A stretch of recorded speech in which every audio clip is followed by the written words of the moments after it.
whose comedy has never failed to tickle our funny bone, whose conflicting evilness has made the audience fall in love with the commonly dreaded villain, whose intense acting in general has left all of us permanently awe-inspired. You have seen him ace the role of a stern college dean, popularly known as Virus in Three Idiots, which also secured him a prestigious Filmfare and IFA awards. He has also appeared as a stern doctor, J.C. Asthana, in Munna Bhai MBBS, and admirably loving and responsible father Arman Ali in Well Done Abba, as a land shark Kishan Khurana in Khosla Ka Ghosla, as brutally honest news channel head in PK, and many others.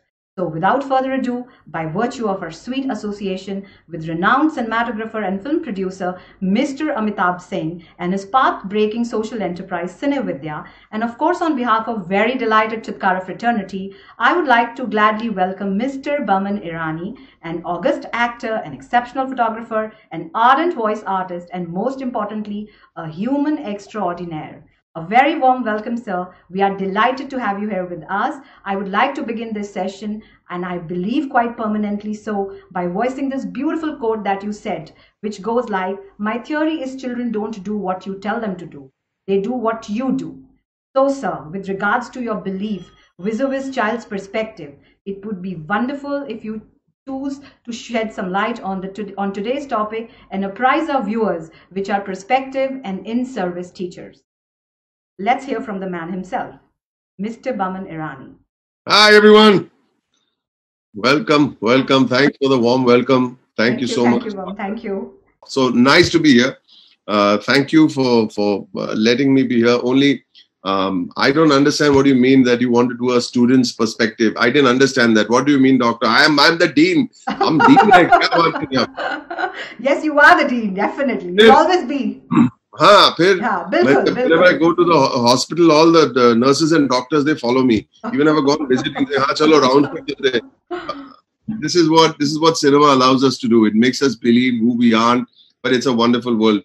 And I'm so glad to be here talking to all of you. I don't get a sense of how many people I'm talking to, but I hope my voice reaches out to each and every one of you. So doctor, you kick me off with what I should speak about, some perspective. I'll speak for about 15-20 minutes, and then you do a Q&A with me. Perfect. And then after that, for another 15-20 minutes, we'll do a Q&A with the students who are actually teachers. Am I right? Right. The students are teachers. Yes. Okay. So that'll be wonderful. So why don't you kick me off in a direction? Be my director today. So Boman, if you want me to address you like that. Boman, yes, of course. So we'd just like to know how your journey has been. How were you as a learner? You'd like to know that. And the different stages of your learning. How were you as a child? And then, an adult learner, and then moving on to a professional learner. How was your journey? If I tell you what I was as a learner, you probably throw me off stop the Zoom call and webinar and say, no, you come to the wrong house. You come to the wrong room. But I'll just kickstart my little conversation by saying that I was a very nervous child, believe it or not.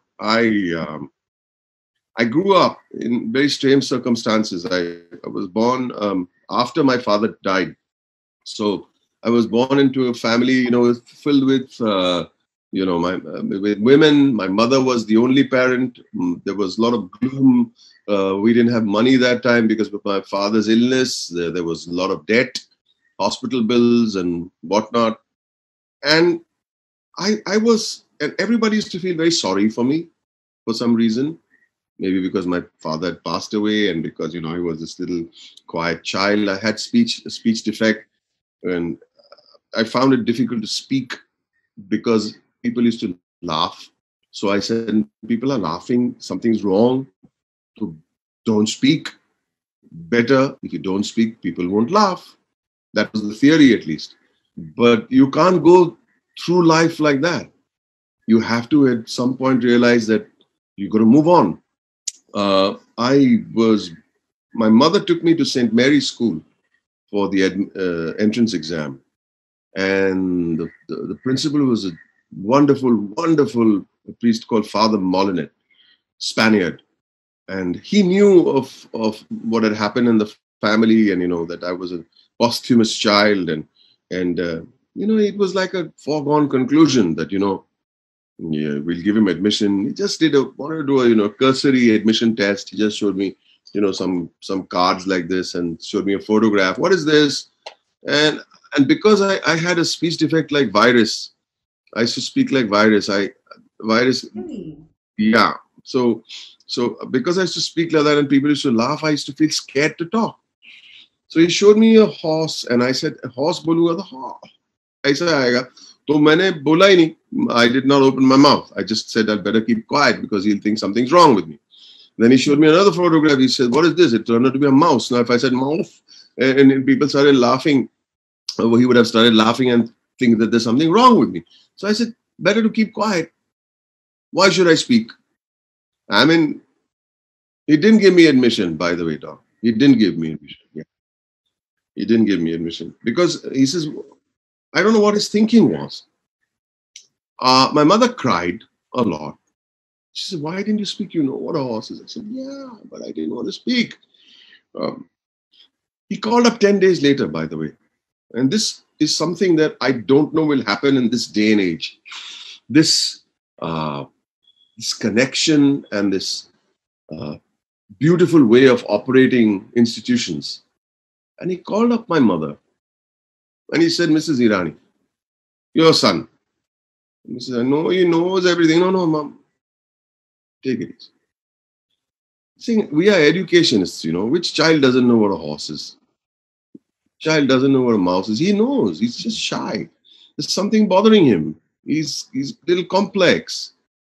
He's saying, that's all. He can't be like this for the rest of his life. So she says, yeah. Saying, send him to school. I'll give him admission. We'll make a man out of him. Don't worry. And I feel in this day and age, just do these things happen? Are we that compassionate as educationists and teachers? Because, and please never get offended with what I'm saying, all right? Please, doctor. Absolutely not. I think that we look for results. And we look for results that are numerical. Right, absolutely. And results that are numerical will be only valid till the year you pass out of school and for a couple of years after that. Right. They've got no value later on. And those results have great value for your parents who will say, Pata hai mere bete ne 95, 97, 90,000%. It's value for the parents who want to show off to the neighbor. That's the value. The child is put into a world of competitiveness, and I'm saying there are kids that need to be judged for what they can excel in and push them in that direction. I had real issues with mathematics. I had mathematics dyslexia or dyscalculia. I still do. I do not know maths. I do not know my room number. My assistant always tells me, go to room number, and he writes it. Go to this room number. Because I go and I start swiping because he has to take the bags and everything. So I go and swipe the wrong room sometimes. And so people open the door. And I go in the wrong room. I don't know numbers. Now, how are we going to judge me on maths? Please tell me. And because you judge me for being weak in maths, you're branding me as a duffer. I'm not saying you, I mean the system. Yes. The system brands me as a duffer. But if you brand me of somebody who likes to use language or likes the arts, but those are not valid anymore. So I am saying that, and it's a cruel world, I'm not saying that the ones who get 95 and 97 should not be applauded. Yeah, but they are being applauded for the subjects that they will excel in for the rest of their life. Similarly, students like me who have this side of the brain working brilliantly and this side of the brain working very badly should not be branded as a duffer. And I think it's so important to understand the dyslexia and learning disabilities for not only just educationists, but also parents, because parents think it is their fault. It's their fault. If you have, if my child wears glasses, how the hell is he wearing glasses? मेरे बाप दादा ने कभी पहना नहीं, कुछ क्या हो गया, तेरे फैमिली से आया होगा. Yeah, okay, so he wears glasses. Similarly, if there's a learning disability, it's nothing to be ashamed of. It's nothing to be ashamed. And that is what we've got to give parents. It is like during the lockdown, during this COVID thing, people are afraid to say that they have COVID because they'll be branded, there'll be some social stigma. No, there won't be. Go and save yourself. To hell with what everybody thinks. These social stigmas are the problem. And just because a child has a learning disability, it doesn't mean that he has a disability in everything. Even if he has a disability in everything, it's all right. It's all right. At least the only responsibility a parent should have is to make him or her into a good human being. He'll manage in life. He or she will manage in life. So I went through school excelling in the arts and music and theater and drama, elocution, because my speech defect was corrected by my mother. She sent me to a speech therapist and elocutionist. And suddenly one fine day, I am a confident man. So what's the deal? The stuff that holds you back, you got to just release that valve. And you see how the child blossoms. Our job is not to get results numerically. Our job is to make sure that the child blossoms. And imagine, once I spoke to a convention of ICSE school principals, 1,000 principals, right? And I'm standing over there and I'm saying to myself, "Ye kahan pahunch gaya main?" And I'm saying to myself, मैं जब principal के office में, as you go to principal, has to be scared, has to be shaking. I got 1,000 principals sitting in front of me. Why am I not so scared?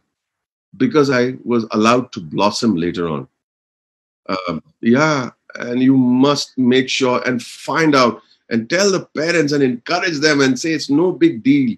So he got, if you get 60, they say, he's a failure.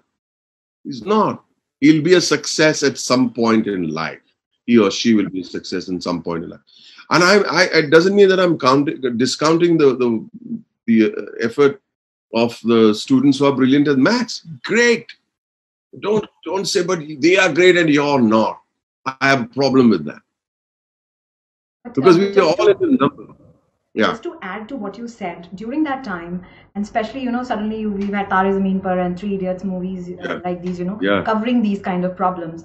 But right. I think during that time, were there these problems with proper identification procedure, and were these jargons prevalent during that time? The jargon, the scientific, technical, medical term for dyslexia, dyscalculia, dysgraphia was duffer. And they love to tell you, beta was shy, duffer. You watch me on stage, ma'am. I would tell come and see me on stage. I'm a tiger on stage. Yeah. And how was your social behavior during that time? I mean, what? Initially, I was very shy. I was very shy. I used to I had a very squeaky voice, and I used to just stammer. Mm-hmm. And I had this big lisp. So I used to be very scared and nervous around, and I used to be very nervous around grown men because I didn't know what a man was like. So I had a lot of issues. But slowly, confidence comes through having self-worth. So that's the word. Teaching, and I'm sorry I'm preaching, but teaching is about giving a student self-worth. And I think that's what it is. That don't worry about. Do your best though. Just because you're not good at maths doesn't mean you just don't touch it. Give it a shot because it's part of your life. Give it a shot. But the other stuff, good for you. I think self-worth is what it is. Absolutely. And then of course, I just don't understand. I passed my ICSE, and then I didn't even complete. Okay, let me tell you, I'm not ashamed to say it today. Earlier, has to be when they used to put it on the form, whether you're a BA or a BCom. And I was not a graduate, and I used to go for the passport to go, and you have to put in, what's that? Well, there was something you got to stamp your passport if you're not a graduate, no? Really? Immigration clearance not required or something like that. Yes. ECNR. You remember that? Yes. I think they've done away with that. Yes, So yes, now they have. so then I'm standing and everybody's look at me in the eye. Say, all the guys from my unit, sir, आप graduate नहीं है? नहीं है? अरे हम you know. Earlier I used to be very shy, and I was like, so what? It's good. It's good to be educated, but education comes in many different forms. Education can come in many, many different forms. I used to sit and learn and read and I compensated for the stuff that I didn't learn in school in certain subjects, in the subjects that I excelled in. I would read. And today, with God's grace, I'm a teacher. Lovely. I wanted to graduate into that conversation. And today today is my 100th session in the lockdown. The 100th session I've done for 2-hour sessions every day. Wow. For about 85 students who come in every day. It's not a social media thing. It's not a YouTube thing. It's a classroom of students who check in every day. And I teach for 2 hours every day. And in my class, I've got 85 students, and I'm not only patting the students on the back for people who give exemplary answers, but for the ones who are trying to probe. And when they don't have the answer, I say, don't worry, take your time. There are no right answers and wrong answers in art. It's how you express yourself. Wow. So I'm very sensitive to the student. And so many of these adults, there are people who are 30, 40, 45, and they send me messages and say, I don't speak in class because I'm a very shy person. I teach screenwriting, screenplay writing. It's a very exact science, actually. And so when I talk to I've just done about 100 sessions. But still, I think from the perspective of being in the position of a teacher, I think that's all I'm doing. Just encouraging. That's what it's about. There are no marks in screenwriting. Right. It's whether it emotionally gets you or doesn't. And that's it. There's technique involved, by the way. Right. So I said my little bit about in exactly 20 minutes. Okay, lovely. But just I also like to ask you that do you do a lot of preparation before you go for these kind of classes? Is there a lot of literature and references that you go through before conducting a class? And I mean, as a teacher, what is your preparedness? Very, very important. I think there are times in the night I wake up in the middle of the night and I have my little notebook right by my side, and I have my little pen right inside at some page, and I'm scribbling away. I'm scribbling away at something, you know. All the time I'm making notes. I'm making notes all the time and saying, tomorrow I'm going to talk about this, talk about this, talk about this. And I think what are you going to teach if you don't know your subject? You know, many years ago, I took to photography, and this is something that I'll share with you. I took to photography, and I took to sports photography, and I was pretty good at sports photography. My reflexes were very good, zone of focusing, and I used to charge 25 rupees a photograph, and I said, no, but this is not going to go on forever. I need to up my game. So I went to the Olympic Committee for boxing, which was bringing down the World Cup of boxing to India. And I went and applied as the official photographer. And I showed him my photographs, and he looked through the photograph and says, very good, excellent photographs, but we can't give you the job. I said, why? So he says, because there is no boxing in there. So he says,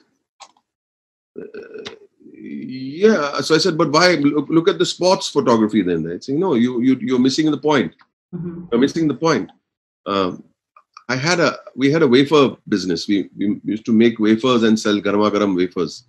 I was a shopkeeper at that time. So he asked me, you're that wafer wala, right? I said, yeah. So he says, you buy potatoes? I said, yeah, I go and buy potatoes myself in the mandi.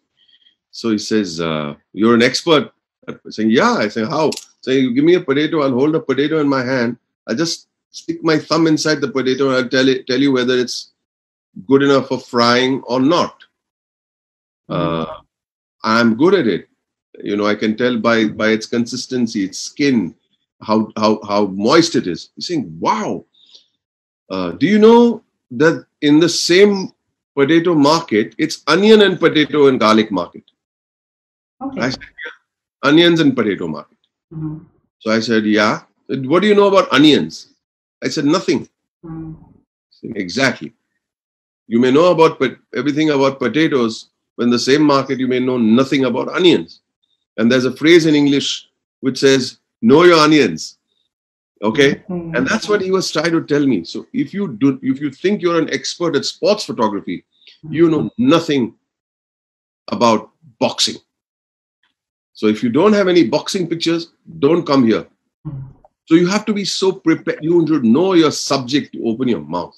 Right. So I went, and of course I did pictures on boxing and I presented it after long. I went and presented the pictures and I said, here are my pictures, sir. So he just took my pictures and he put them in the drawer and he just shut the drawer. I said, sir, you gave me a note like that. He said, here, take this.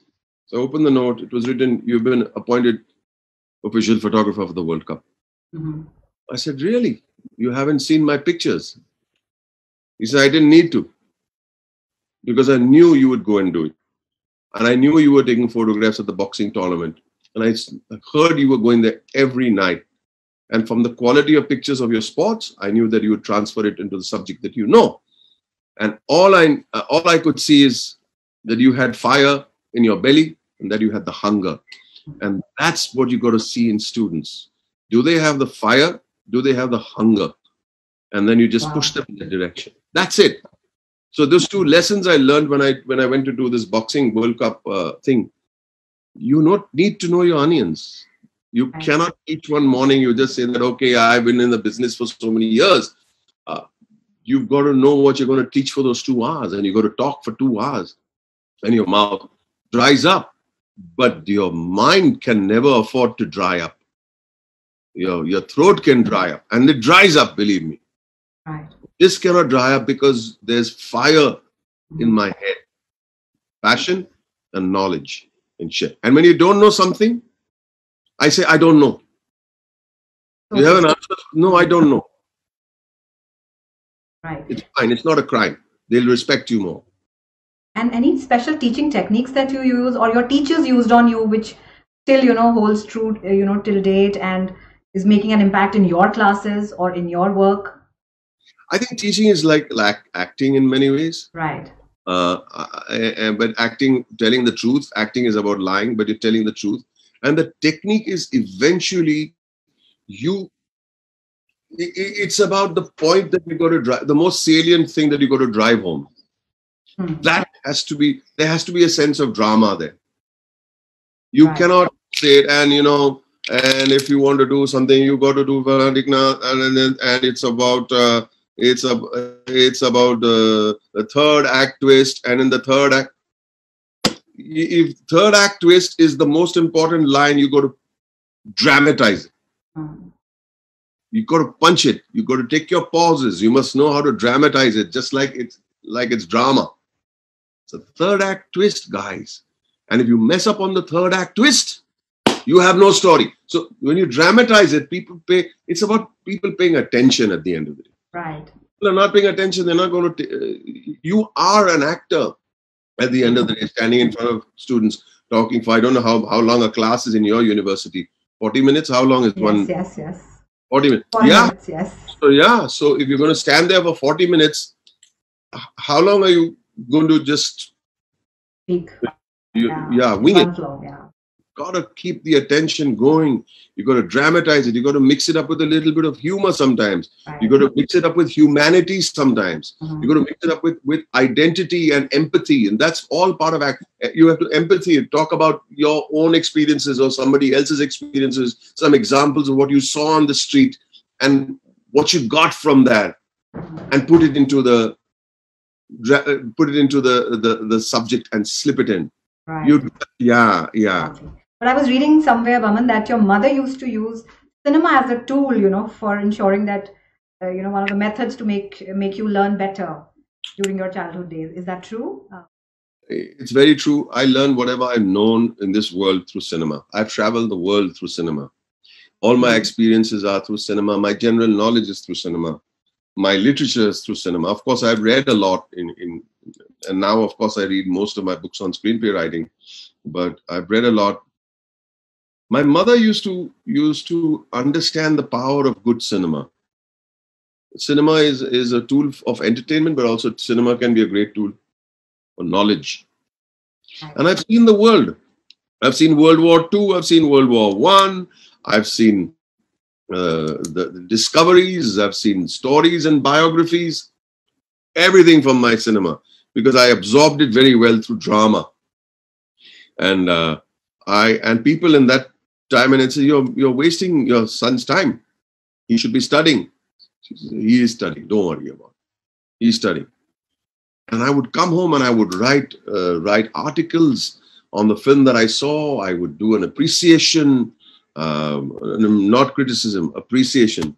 People who write appreciations think they are critics. Appreciations, and I would write pages and pages of the psychology behind it, about characters, the identity of people in society, of the character that they are playing. I don't know where I learned all that stuff, but I think my mother had a great part in all of that. Wow, lovely. Since you talked about your mother, I'm going to be taking questions further now. Let's move on to the question answer session.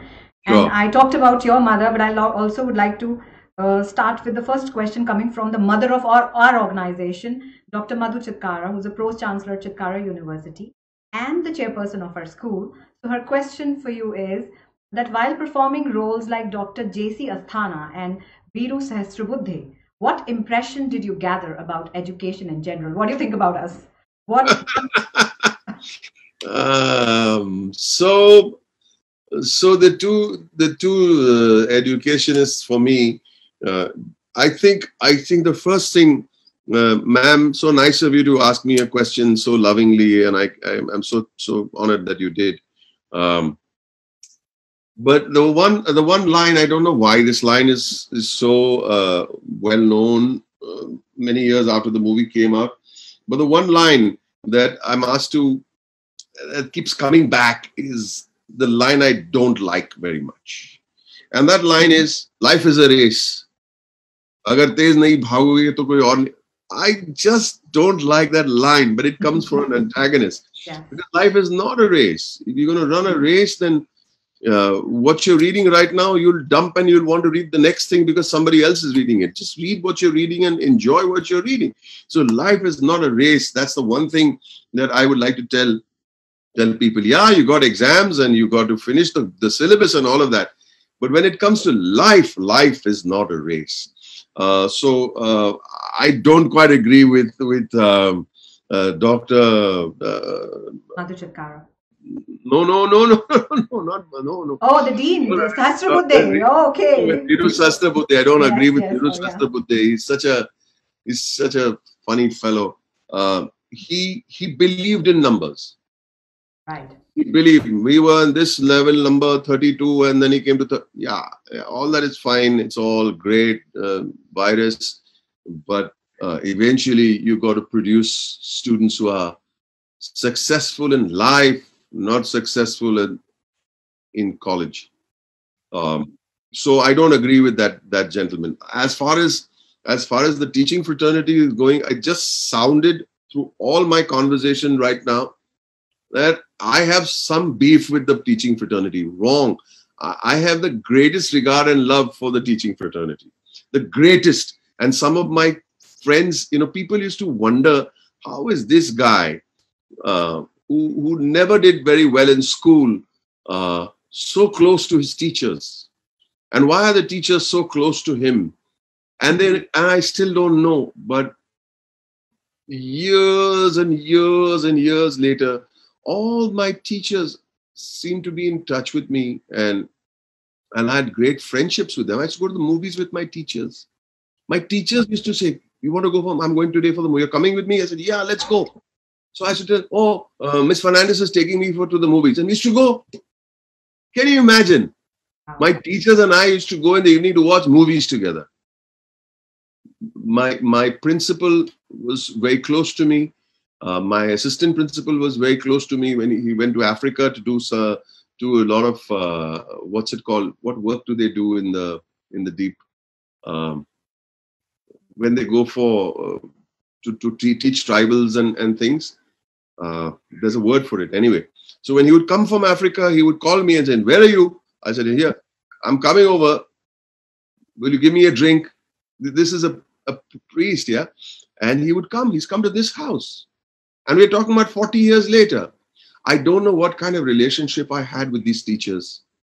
They all thought, in their heart, they would say, what are you doing? What are your results like? But in their heart, they had faith in me. And they loved me. And I loved them. Otherwise, who calls up a student saying, let's go to the movies? I see personalized education happening at that time. Lovely.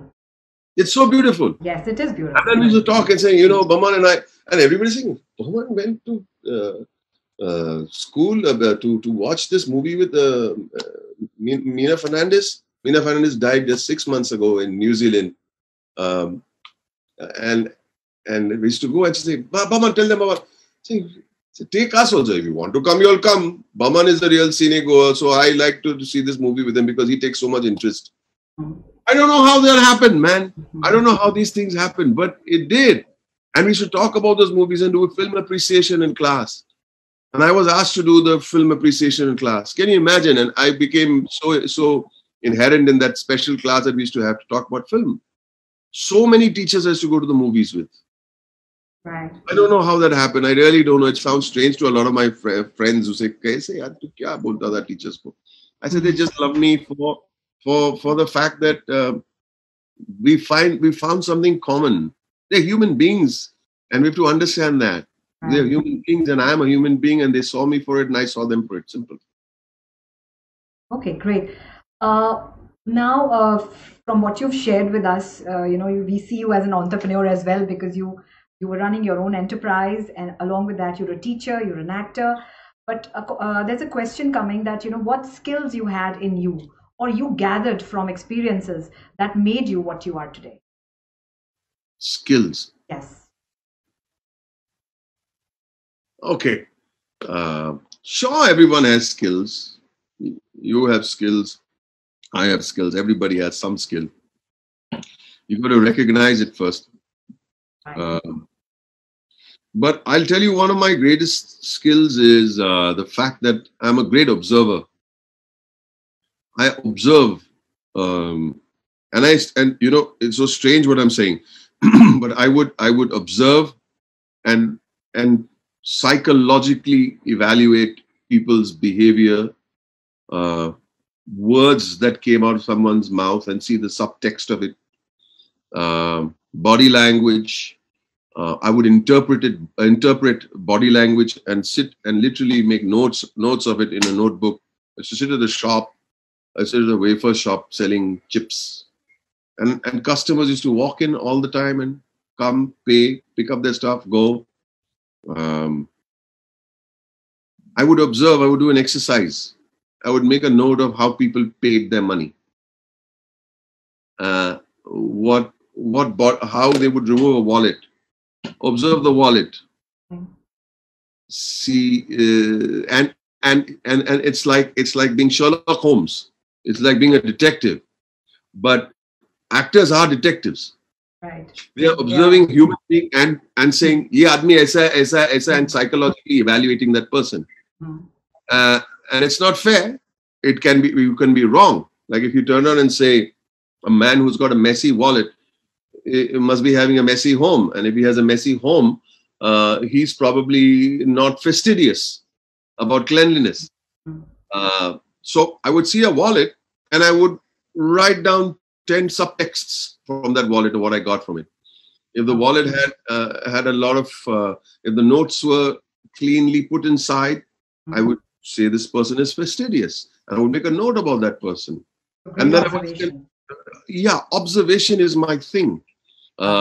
If a person, you take out a wallet and hide and give you the money, he's suspicious. No, what if a person shows you how much, he's showing off. Everything has a little clue in it. So what did you say? My what? I think that's one of my strengths. Lovely. An observer. Plus, you got to be sensitive to people and the human condition. Sometimes people take a little more time to speak. They're unsure of what they're saying. So you got to listen.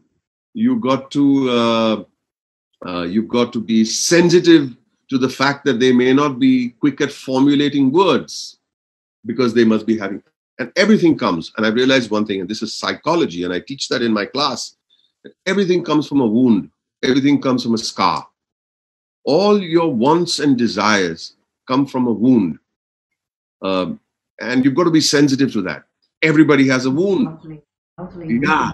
And when you see children and you say, you're being very naughty in class, you watch it, okay. You have to go and ask that child, why is he seeking your attention? Right. He may not be getting that attention at home. Mm. Comes from some kind of wound. Maybe mom and dad are fighting all the time. And this child, so it's so easy to judge a book by its cover. Right. But that's my strength, I would say, yeah. Okay. We move on to another question. That's from the roles Dr. J.C. Asthana, Munna Bhai, Viru Sahasrabuddhe, Three Idiots, Dr. Vardhan, Made in China, Dr. Vardhan, Don 2. And which role or roles extracted the best out of you? I think anything in life, I'll tell you, we'll come to a role, we can pinpoint a couple of roles that were my favorites, but I'm not a big favorite of my own acting. I don't watch my own films, honestly. Once they're done, I see it at the premiere and then I forget about it. We'll move on to the next one. But a role that should be, what did you say? What is the question? Which role? Have extracted the best out of you. The most challenging. Yes. The most challenging will extract the best out of you. And that is the simplest answer that I can give you. A role that comes easily to you, mm-hmm. is not challenging. And if it's not challenging, I know a lot of people play video games, and every game in a video game has a level. And if you're playing at level 1 and you're beating everything that comes in sight, what fun is that after a while? That's no fun. But when you go to the more difficult level and you get beaten and say, Duniya mein aise bhi hota hai. It's like I always tell the Parsi kids, we're a small community of Parsis. I don't know if you're familiar with the community. Yeah. And we have lovely Parsi colonies. And I always tell the kids that, you all do great in the colony, but you should do great outside of the colony. In the colony, it's your comfort zone. Yes. You're inside. So you have a badminton tournament and you're saying you're colony champion. Yeah, great. But that's the stepping stone. Go to the next level. Don't sit over there accepting the laurels. So whatever comes easily to you is a problem.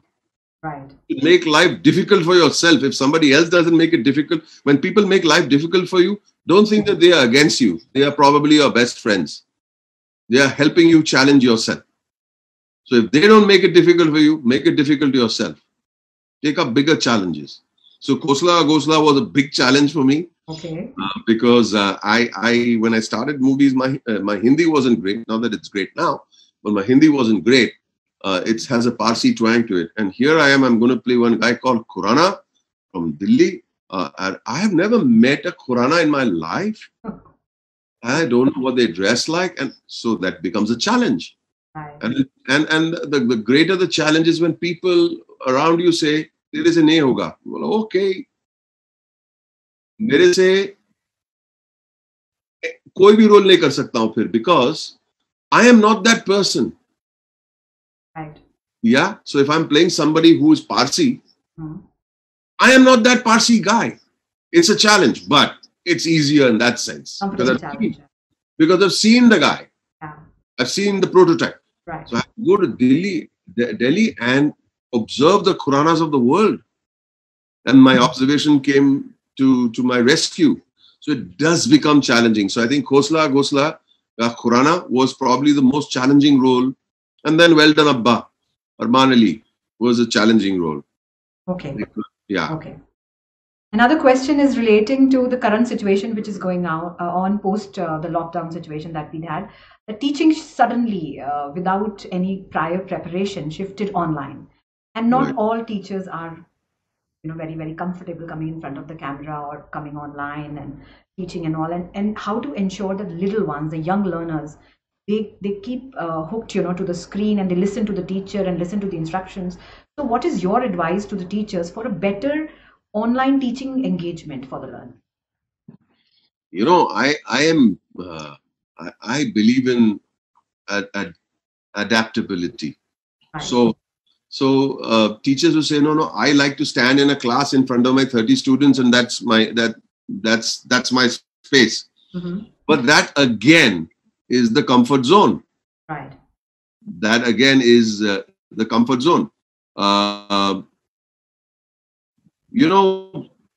the 17th, 18th century, there were no big classrooms. Used to be. I went to William Wordsworth School in the Lake District in England, and he was one of the great poets of all time. And there were 6 benches over there. Now the teachers then will say, "I am used to teaching 6 people. Okay, I'm comfortable." You give them 40, 50 students. Hey, I can't handle this. This is scary. But you have to adapt. Right. Now you're putting them on a screen. There are people on the screen in little boxes. Right. The answer is just adapt, my friends. Just adapt, because things will keep changing. So early on, it used to be one-on-one, Guru Shishya. Right. Then it became 6 people in the times of William Wordsworth. Right. I've been to his desk. I've sat on his desk, and I'm saying, what? And all they taught was arithmetic and English. 2 subjects in the school. 2 subjects. Okay. Then you got God knows how many subjects. All right. Then you got 30 students. Then you got 40 students. Then you have this whole like a whole auditorium full of students. And don't you get scared then? You don't get scared because you've adapted. So online teaching for me is become easy simply because we adapt. Simple answer. Lovely. We just have to adapt. There is no other way out, my friends. Very clear. Wonderful. Otherwise, life is a race. Piche rahe jaoge. True. It holds true here. It holds true here. Yeah. So another question which is kind of interesting. How do you balance your career and hobby at this stage of life? And how do you maintain an optimum work-life balance? I'm never good at numbers. You know that. I told you I'm dyscalculic. Yes, I mean, yes. I just don't. Number bola to main bhul gaya. Hmm.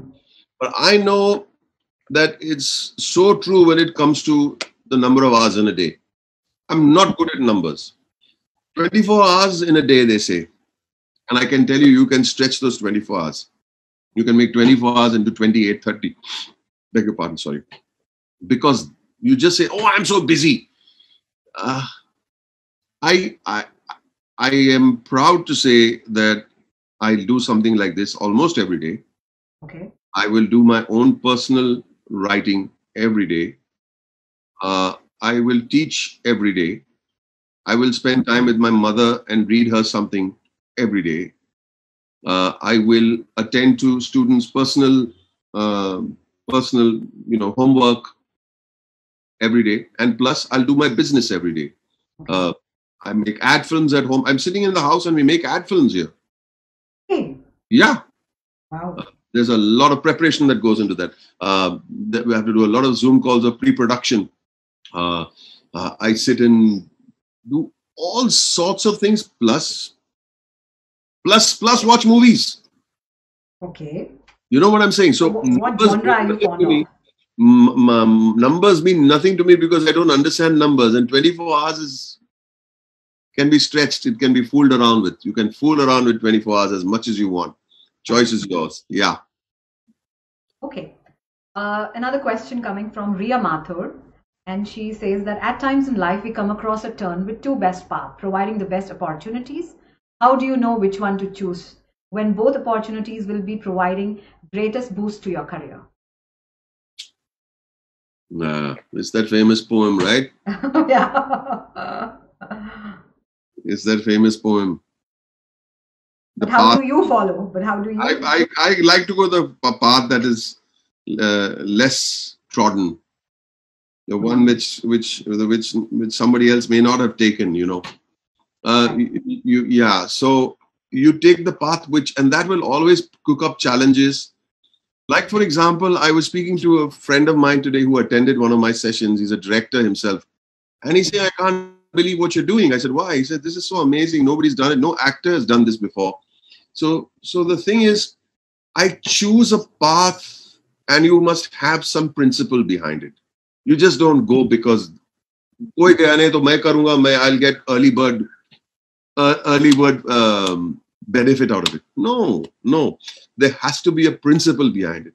So whatever the principle may be, the principle could be, I am teaching today because I've gotten so much from the industry. It's my time to give back. So there's a principle. Nice. Simple. So if I have a principle behind it, then you choose the path that easily. And you have to be a little selfish about it also. If by teaching I have people who will benefit from it, the selfish part is I am enjoying it. And if I am enjoying it, first you got to enjoy it. Yes. Teachers or whatever you do, if you don't enjoy teaching, you'll never be able to share knowledge. You have to enjoy it a lot. And I don't believe that you are in this institute today learning, B.Ed students, correct me if I'm wrong, but you are not here because you do not like teaching. You are here because you love teaching. So the first principle is the best thing to do is enjoy it yourself. Enjoy the drama, enjoy the sharing, and you'll end up giving much more. It's a simple theory. Okay, lovely. So I'll just take two more questions. One is now from Gitanjali Sharma, and she has a question for Mr. Irani. Could you please tell us if theatrics could help in teaching learning process? I spoke about it actually. I already did. Yes. But theatrics is a bad word actually. Theatrics bole yaar dramabazi hai ye. No, but you do use rhythms of performance. Mm-hmm. It's a monologue at the end of the day. Right. And you graph a monologue. Mm-hmm. You see the drama in the monologue. Mm-hmm. You're teaching history, for example. And you're giving facts and you're giving figures, and at the same time, then you speak about character. And when you speak about character, then you reach pain of a character. And when you talk about pain, there'll be empathy. And once you have empathy, you'll speak on behalf of yourself or somebody else who has been through that similar pain, say a historical figure has gone through. And it is the same technique that you'll use as an actor that you would use as a teacher to hold the attention. So dramabazi is one thing, which is a bad word, mm-hmm. but theatrical technique. And for that, you'll have to attend one of my classes, I suppose. But I think to understand how to stretch 40 minutes and keep people hooked is theatrical science. It's not, you're not just sharing facts. Today you can get all the facts on the click of a button. So how do you engage a student? Through empathy. You engage a student through character, through the characters that you're talking about. Even if you're talking about psychology for that matter. When you speak about, say, an example of so-and-so human being was dyslexic. Right. Okay. You are empathizing with that character and dramatizing his pain. Always remember, pain and scars make greatest drama and conflict. So these are the 3-4 key words that I can throw at you for the time being in this session. And we'll remember these forever, for sure. Very insightful, very insightful. Another question is from Geeta, and she says, sir, who has been your ideal personality to inspire you to follow your acting career? And that helped you coming out of all the tough situations. Is having an ideal character in view helping in achieving your dreams? Yes. I think you should look up to someone but never imitate. Hmm. Um, but apart from in the acting world, I think you mentioned this earlier. You spoke about my mother. Right. So she had a great part in putting me on to the kind of movies that made me understand life, cinema, psychology, values. I think values take you down a wonderful path of understanding acting. No movie that I have seen till today, at least the protagonist, will have bad values. No movie teaches you that bad is good. There may be one or two in the history of cinema, but bad can never be good. So values are very important. And and for the people that I've looked up to in the acting business, apart from my mother, who has been great knowledge, she's got great knowledge herself. Uh, I've looked up to some great actors, including Mr. Bachchan, um, Irfan, contemporary. Uh, but my all-time guru of acting is Balraj Sahni, and always will be. Because he came in with a lot of with a lot of issues. He wanted to be in Bimal Roy's Do Bhiga Zameen. I don't know if you've heard of that movie, Do Bhiga Zameen. Bimal Roy's of a farmer who had to take up pulling a rickshaw on the streets of Calcutta to keep his and and he came from an audition. He was a lawyer. He had come back from England or someplace, and he was wearing a off-white suit just like this and a tie and Bimal Roy telling Rishikesh Mukherjee, who was his assistant, "Kisko leke aaye? Who's this guy?" And he used to stammer, "Oh, Balraji." I think, man, what a bad start to an acting career. And he said, and this guy had put makeup and powder when he had come, Balraj Sahni. So he came back and then he undid all of that. And Bimal Roy said, yeah, he's okay, but he'll not fit the role of this rickshaw puller. He should look like a rickshawala. So what does Mr. Balraj Sahni do? He read Stanislavski and he reads all of that. And he says, what's the point of reading Stanislavski when it's only stuck inside your head? Stanislavski is, of course, the father of method acting, people who don't know. So what's the point of having it all in your head when you cannot apply it? Method acting means actually going through the process. Right. So he went to Kolkata and got himself a hand-pulled rickshaw. From morning to night, he used to run around with that rickshaw. And his son, and I spoke to his son once, Parikshit, saying, is this true? Said, yes, of course it's true. He used to make me on the lap and my sister, and he used to pull us till his feet would crack. Saying, there's fire. There's fire in the belly. And there's hunger to do something. And it cannot come from a comfort zone, my friends. It cannot come from a comfort zone.